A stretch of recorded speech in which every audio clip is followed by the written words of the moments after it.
Hello दोस्तों, welcome to sleepy classes. यदि आप यूपीएससी की सिविल सर्विसेज परीक्षा की तैयारी सेल्फ स्टडी से कर रहे हैं, अभी जो हम रिसोर्सेज डिस्कस कर रहे हैं उनको फॉलो जरूर करें। स्क्रीनशॉट ले लें, हर स्लाइड पर अलग अलग सब्जेक्ट के सोर्सेज बताए गए। पर शुरू करने से पहले मैं कुछ सेकंड में आपको एक चीज बताना चाहूंगी कि ये समझना जरूरी है कि हर सब्जेक्ट की तैयारी सेम तरीके से नहीं होती। कुछ ऐसे सब्जेक्ट्स होंगे जिन पर टेक्स्ट बुक में रिलायंस बहुत ज्यादा होगी, फॉर एग्जाम्पल हिस्ट्री। वहीं आईआर, इंटरनेशनल रिलेशंस जैसे सब्जेक्ट्स भी हैं जिनमें करंट एस्पेक्ट पे ज्यादा सवाल पूछे जाते हैं। इसीलिए जब भी हम बुक लिस्ट की बात करें, हमें रिसोर्स लिस्ट की बात करनी है। यहाँ पे हम NCERT, reference book, magazines, website और आर्टिकल सोर्सेस की डिटेल में बात करेंगे। कोई भी स्टूडेंट जो सेल्फ स्टडी कर रहा है, आपके लिए इंपॉर्टेंट है कि आपकी रीडिंग बहुत ही ज्यादा एक्सटेंसिव हो। अब शुरू करेंगे हम हिस्ट्री से। बहुत ही वास्ट सिलेबस है, किताबें भी ज्यादा रहती हैं, लेकिन यदि पढ़ाई की जाए बहुत बढ़िया रिजल्ट्स आ सकते हैं। अब सबसे पहले तो क्लास 12वीं की NCERT themes in Indian history 1 to 3 पढ़ना बहुत इंपॉर्टेंट है। कई बार देखा गया है कि डायरेक्ट क्वेश्चंस आने की प्रोबेबिलिटी रहती है। अब यहां पे एक कंफ्यूजन आता है, कई बार हम ओल्ड एनसीईआरटीज को भी रेफर करते हैं। आप करना चाहते हैं कर सकते हैं, है ना, पढ़ाई में कोई मनाही नहीं है। हाउएवर डू रीड दिस, क्योंकि इनसे डायरेक्ट फॉर एग्जांपल टर्म्स पे बेस्ड क्वेश्चंस आने की पॉसिबिलिटी हमेशा रहती है। दूसरी बुक जो अगेन बहुत इंपॉर्टेंट है, तमिलनाडु बोर्ड की स्पेसिफिक किताबें। ये जो पहली दो किताबें हैं ना, ये पहली दो सेट ऑफ किताबें हैं, ये बहुत इंपॉर्टेंट है, आपने डेफिनेटली पढ़नी है। इसके अलावा देखा गया है कि स्पेसिफिक कंपोनेंट्स की स्पेसिफिक किताबें इंपॉर्टेंट है। फॉर एग्जांपल मॉडर्न हिस्ट्री के लिए a brief history of modern India, जिसे हम स्पेक्ट्रम वाली किताब कहते हैं, वो पढ़नी इंपॉर्टेंट हो जाती है। बहुत बढ़िया टाइमलाइन है, बहुत डिटेल में है, समझ में भी बहुत बढ़िया आती है। नाउ पीआईसी की बात करें तो क्लास 12वीं की NCERT politics in India since independence important हो जाती है। पीआईसी के बाद के बहुत स्पेसिफिकेशंस को ये एनसीईआरटी बताती है। वर्ल्ड हिस्ट्री की बात करें, अब वर्ल्ड हिस्ट्री का मेंस में बहुत स्पेसिफिक कंपोनेंट है ना, जरूरी है कि क्लास 11th की एनसीईआरटी पढ़ी जाए और ओल्ड एनसीईआरटी अर्जुन देव वाली भी पढ़ी जाए। बहुत ही स्पेसिफिक आंसर्स में मदद हो सकती है। वहीं इंडियन कल्चर की बात करें तो क्लास 11वीं की एक एनसीईआरटी है an introduction to fine arts. बहुत ही अच्छी रिप्रेजेंटेशन यहाँ पे दी हुई है, आपको इमेजेस भी मिलेंगी, इसको पक्का ही पढ़ के जाना है। इसके बाद एक किताब आती है Indian art and culture by Nitin Singhania. बहुत बढ़िया किताब है।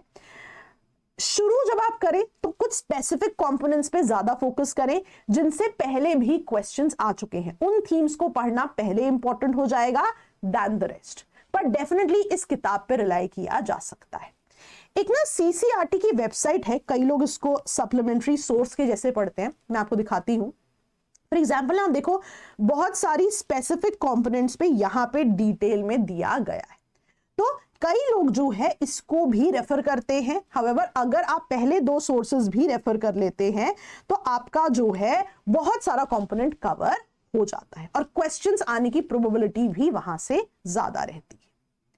इसके अलावा दो किताबें हैं, India after Gandhi, India since independence. बहुत ही बढ़िया किताबें हैं, डेफिनेटली पढ़ना चाहिए अगर आप सेल्फ स्टडी करें। Now I want to emphasize on this कि जो भी स्टूडेंट सेल्फ स्टडी कर रहे हैं ना, you have to do very extensive reading, क्योंकि बहुत डायरेक्ट जो है लेट्स से जो यार अदर इसको ऐसे समझते हैं कि जो स्टूडेंट्स किसी टीचर से एसोसिएटेड होते हैं उनको हर स्टेप पे गाइड करने के लिए कोई होता है, पर जो भी बच्चे सेल्फ स्टडी करें, आप अपनी पढ़ाई को एक्सटेंसिव रखें सो दैट कोई भी चीज जो है छूट ना जाए। तो ऑल्दो रिसोर्सेज एक्सटेंसिव है पर बेनिफिट जरूर होता है। स्क्रीनशॉट आप ले लें तो आपको बहुत ज्यादा बेनिफिट भी हो सकता है। आपके पास फोन या लैपटॉप में ही लिस्ट रह सकती है। चलिए नेक्स्ट आता है सोशल इशू। सबसे पहले तो ना एनसीईआरटी पढ़नी जरूरी है। Indian society, societal change and development in India बहुत ज्यादा इंपॉर्टेंट है, बहुत ही एक अच्छी अंडरस्टैंडिंग बनाती है। देन किताब आती है social problems in India, Ramanujan.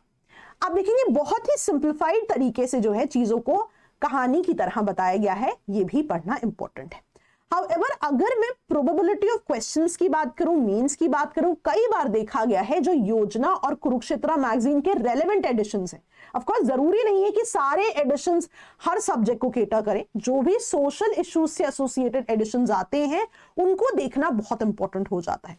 कई बार आप देखेंगे आपको ऑनलाइन समरीज भी मिल जाती हैं, आप उन समरीज को भी पढ़ सकते हैं, लेकिन आपकी प्रिपरेशन के दौरान उस साल में यदि कोई रेलेवेंट आपको योजना कुरुक्षेत्र में यदि कोई आर्टिकल रेलेवेंट लगता है, आप जरूर उसको देखें, राइट। पर हाँ, ये स्पेसिफिक कंपोनेंट्स पढ़ना इंपॉर्टेंट हो जाता है। नेक्स्ट अगर हम देखें ज्योग्राफी की बात करें, सबसे पहले 11वीं और 12वीं की एनसीईआरटी बिल्कुल अच्छे से पढ़ लेनी। बहुत ज्यादा क्वेश्चंस आते हैं कैटेगोरिकली। जो पहली 2 एनसीईआरटीज है ना, ये तो मोस्ट इंपॉर्टेंट है, हर बार पेपर में सवाल आते हैं और डायरेक्ट सवाल आते हैं। तो अगर आपको प्रायोरिटी ऑर्डर चाहिए, पहले 11वीं की एनसीईआरटी फिर 12वीं की एनसीईआरटी, लेकिन आपने ये जरूर पढ़नी। सिमिलरली अगर आप रेफरेंस किताबें पढ़ना चाहते हैं तो आप देख सकते हैं कि 3 स्पेसिफिक रेफरेंस किताबें यहां पे बताई गई हैं, आप उन्हें भी पढ़ सकते हैं। However I would highly recommend कि 11th और 12th की एनसीईआरटी को मल्टीपल टाइम्स पढ़ा जाए before going to any other source. हाँ, अब यहां पे जो एक कभी कभी दिक्कत आती है, क्योंकि geography is all about concepts और एनसीईआरटी बहुत डेंस है, तो कई बार कॉन्सेप्ट समझने में दिक्कत आ सकती है। तो उसके लिए जो सबसे पहली किताब यहां लिखी हुई है, बहुत बढ़िया किताब है, बहुत डिटेल में चीजें एक्सप्लेन्ड है, आप इसको जरूर देख सकते हैं। इसके अलावा एटलस डेफिनेटली ज्योग्राफी है, होनी चाहिए। यहां पर भी कई बार आप देख सकते हैं कुछ मैगजीन्स के रेलेवेंट एडिशंस होते हैं, जैसे मैं आपको दिखाती हूं कुरुक्षेत्र में। अब मान लीजिए फार्मिंग पे कोई एडिशन आ गया है ना, एग्रीकल्चर पे कोई एडिशन आ गया, so that is very important. और जैसा मैंने कहा, आपको ऑनलाइन समरीज कई मिल जाती हैं, आप समरीज को भी जरूर रेफर कर सकते हैं। However it is always recommended कि आप जो है खुद से जो है उन चीजों को पढ़ें। ऐसा नहीं होगा कि साल भर का हर एडिशन इंपॉर्टेंट होगा, कुछ स्पेसिफिक एडिशंस इंपॉर्टेंट होंगे जो आपके सब्जेक्ट और टॉपिक से मेल खाएंगे, उन्हीं को पढ़ना है। नेक्स्ट अगर हम देखें पॉलिटी गवर्नेंस, सबसे पहले है ना, सबसे पहले आपको यह किताब पढ़नी है। बहुत ही ज्यादा जो है होलिस्टिक किताब है, बहुत बार सवाल जो है डायरेक्टली आते हैं। हाउएवर पिछले कई सालों में देखा जा रहा है कि ये जो स्पेसिफिक एनसीईआरटी है, पॉल थ्योरी है ना, और इंडियन कॉन्स्टिट्यूशन एट वर्क, इनसे भी सवाल पूछे जाने लगे। रादर पहले ऐसा होता था कि केवल यही किताब पढ़ी जाती थी, एनसीईआरटी पे शायद उतना फोकस नहीं आ रहा था, बट क्योंकि डायरेक्ट क्वेश्चंस अब एनसीईआरटी से पूछे जाने लगे हैं, ये इंपॉर्टेंट हो जाता है, ये पूरे ही सोर्सेस बहुत इंपॉर्टेंट हो जाते हैं। हाउएवर एक जो इसमें डाउट रहता है कि क्या यही किताबें बहुत है। अब पॉलिटी गवर्नेंस में ना बहुत इंपॉर्टेंट होता है मेंस का कंपोनेंट, है ना, सिर्फ प्रीलिम्स की तैयारी तो नहीं है ना। आप देखेंगे मेंस के लिए आपको और किताबों को पढ़ना जरूरी है। तो 2 किताबों में से आप चॉइस कर सकते हैं। इनिशियल शुरुआत के लिए introduction to constitution of India by D Basu और our constitution by Subhash Kashyap. Ideally since आप सेल्फ स्टडी कर रहे हैं, दोनों पढ़नी चाहिए, है ना, but you can start with one. फिर जो है लक्ष्मीकांत जी की एक और किताब आती है गवर्नेंस इन इंडिया, वो भी आपको मदद करेगी।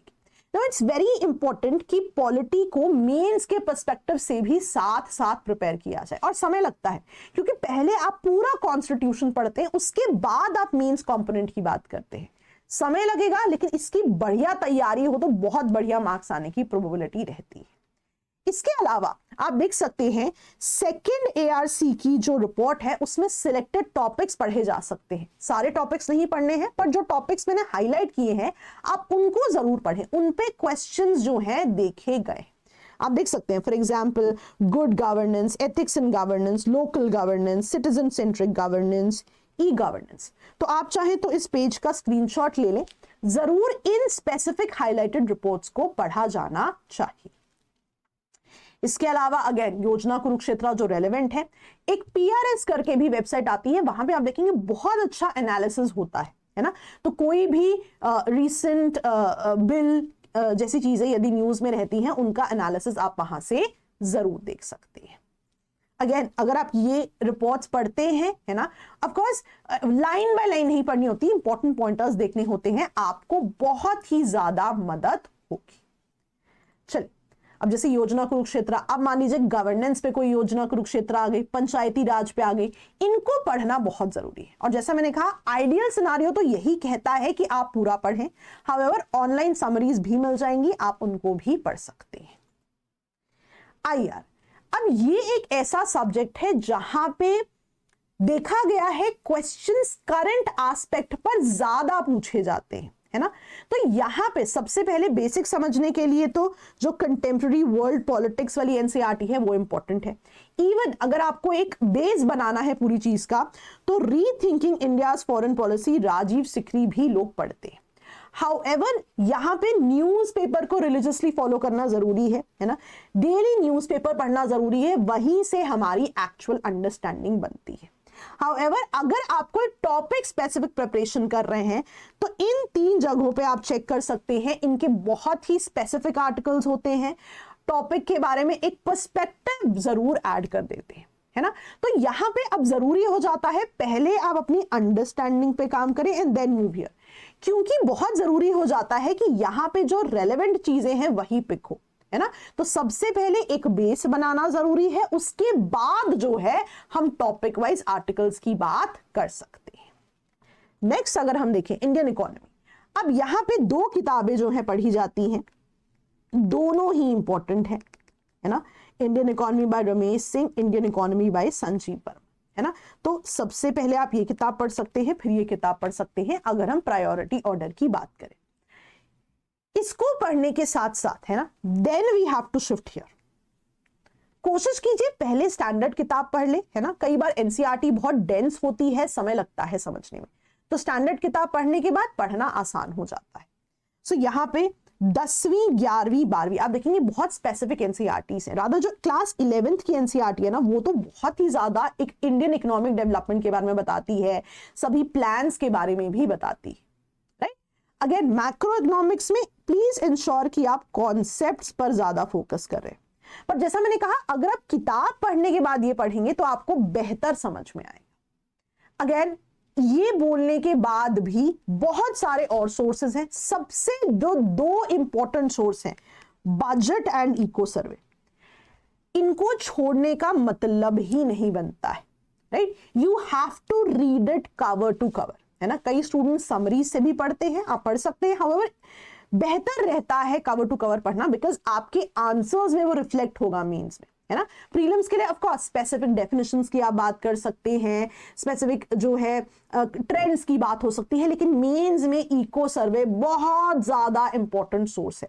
और आप देखेंगे कई बार मल्टीपल सब्जेक्ट्स में भी हेल्प होती है। फॉर एग्जाम्पल, अगर इंडस्ट्रीज के बारे में कुछ कंटेंट आया हुआ है ना, या एनर्जी के बारे में कुछ कंटेंट आया हुआ है, तो वही सेम चीज डिफरेंट सब्जेक्ट्स में भी यूज होगी, not only in economy. For example मान लीजिए कोल पे कुछ आ गया, तो कोल वाला पार्ट आप रिसोर्सेज में ज्योग्राफी में भी यूज कर सकते हैं, है ना। सिमिलरली एग्रीकल्चर पे कुछ आ गया तो सेम चीज आप ज्योग्राफी में भी यूज कर सकते हैं। तो इसका ओवरऑल एडवांटेज बहुत ही ज्यादा है।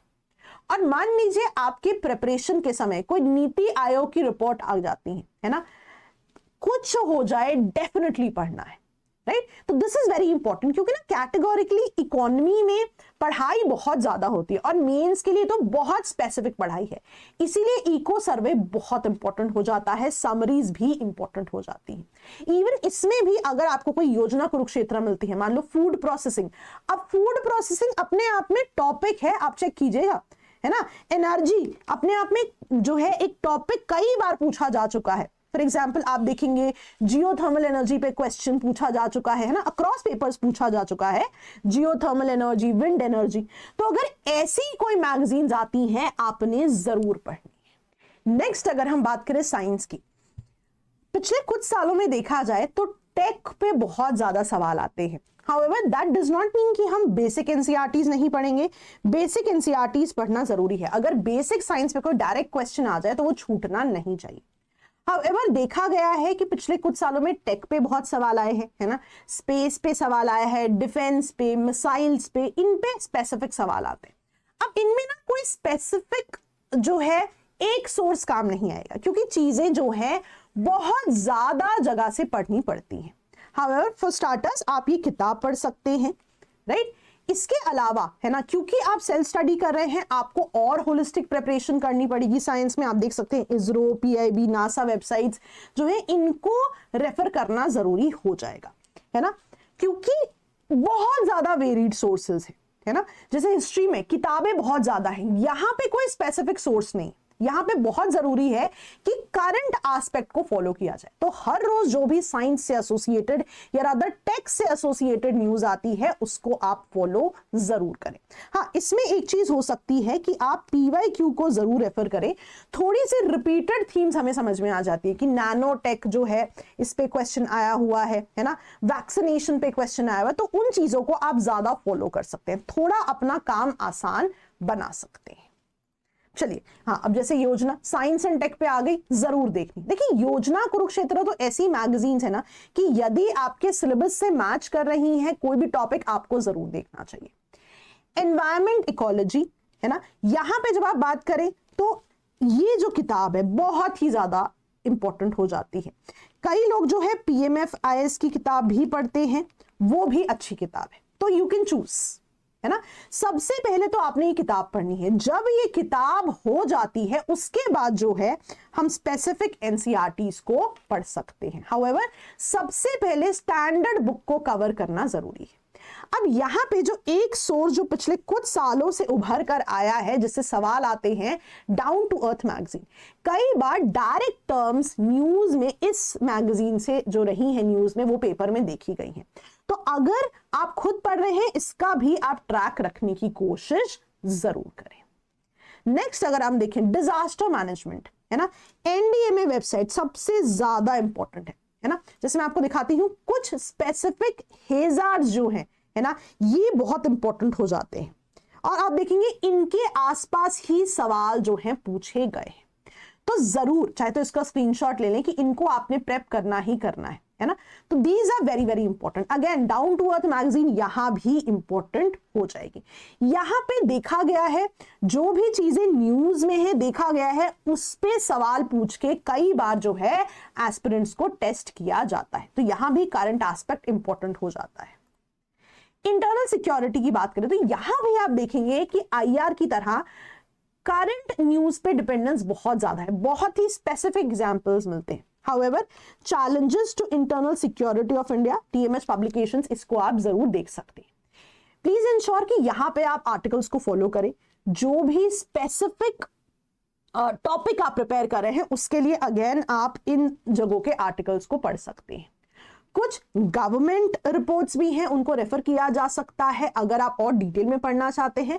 However, I would highly recommend कि आप करंट एस्पेक्ट पे जरूर प्रिपेयर करें और यहां पे भी ना पीवाईक्यू बहुत इंपॉर्टेंट हो जाएंगे। रादर कुछ ऐसे स्पेसिफिक सब्जेक्ट्स हैं जिनमें पीवाईक्यू भी इंपॉर्टेंट बहुत हो जाएगा। सब में इंपॉर्टेंट है ऑफ कोर्स, बट ये ना आपका दायरा थोड़ा सेट कर देते हैं, क्योंकि मेंस में मान लीजिए आपको 3 से 4 सवाल आने ही आने और टॉपिक्स लिमिटेड है ना। तो टॉपिक वाइज प्रिपरेशन भी इन सब्जेक्ट्स में की जा सकती है। For example internal security, disaster management, यहां पे थोड़ा सा स्मार्ट वर्क किया जा सकता है, राइट। अगेन, कुछ स्पेसिफिक रिपोर्ट्स हैं वो भी देखी जा सकती है। एथिक्स की बात करें, है ना, बहुत इंपॉर्टेंट सब्जेक्ट है। 250 मार्क्स जो हैं बहुत ही ज्यादा होते हैं। इनमें अगर अच्छा स्कोर कर लिया तो बहुत ही बढ़िया रैंक की पॉसिबिलिटी बन जाती है। सबसे पहले आप लेक्सिकॉन वाली किताब पढ़ सकते हैं। इसके अलावा second ARC report ethics in governance, मतलब ये दोनों तो डेफिनेटली आपने पढ़नी है, कुछ भी हो जाए। 250 मार्क्स का सवाल है, डेफिनेटली पढ़नी है। एकदम स्पेसिफिक प्लेलिस्ट जरूर यहां पे बात करूंगी स्लीपी क्लासेस की, बहुत ज्यादा टॉपर्स ने रेकमेंड की है। इवन आप देखेंगे रैंक 1 ने भी रेकमेंड की है। इसको आपने डेफिनेटली देखना है, बहुत ही बढ़िया प्लेलिस्ट है। इसके अलावा डीओपीटी का manual on values in administration, इसको भी आप जरूर देख सकते हैं। मेहनत करनी है इस सब्जेक्ट पे, तभी आप देखेंगे मेंस में स्कोर जो है इंक्रीज होता है। नाउ इट्स वेरी इंपॉर्टेंट जब आप सेल्फ स्टडी कर रहे हैं इन चीजों पर फोकस करें। However, मैं हमेशा कहती हूं कि we also have a course. The idea of a course is always to give you holistic preparation, है ना। अब फॉर एग्जाम्पल अगर मैं किसी एक स्पेसिफिक सब्जेक्ट की बात करूं, मान लीजिए मैं हिस्ट्री की बात कर लेती हूं, तो अब व्हाट हैपेंस इज, एडवांटेज जो होता है, एक आपको फैकल्टी की गाइडेंस मिलती है जो as per there expertise experience आपको बताते हैं। दूसरी चीज, बहुत ज्यादा कंटेंट ना आपके नोट्स में कंसोलिडेटेड होता है, जो मुझे लगता है that it saves a lot of time. The time that you save there can be utilized for revision। तो पढ़ाई बहुत एफिशिएंट हो जाती है ना। तो इन चीजों को फोकस में जरूर रखें। तो बैचेस के बारे में मैं आपको हमेशा बताती हूं, शेखर टू शिखर बैच, बाकी भी बैचेस अवेलेबल है, इनकी जानकारी जरूर लें, आपको बहुत ज्यादा प्रिपरेशन में, एफिशिएंसी में जो है एक कंट्रीब्यूशन मिलेगा। Thank you so much all of you, best of luck, bye bye.